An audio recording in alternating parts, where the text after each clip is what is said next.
আমি কত কি হতে চেয়েছিলাম, ঋষি কাব্য। আমি আসলে চেয়েছিলাম মেট্রো স্টেশন হতে, যার ধ্বংসে কান্না ধরে রাখা যায় না। হতে চেয়েছিলাম টোল প্লাজা, যা আগুনে পড়লে হাজার কোটি টাকার লোকসান হয়।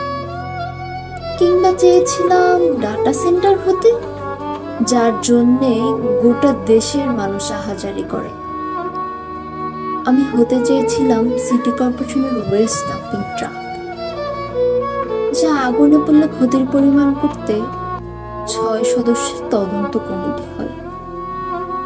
কিন্তু আমাকে ছাত্র করে পাঠালেন, যে মরলে কান্না আসে না, যার রক্তে কোটি টাকার লোকসান হয় না, যে মরলে কেউ দেখতে আসে না, রাষ্ট্রীয় ক্ষয়ক্ষতির তালিকায় আসে না আমার নাম, যার লাশ মর্গে নিছক একটা সংখ্যা।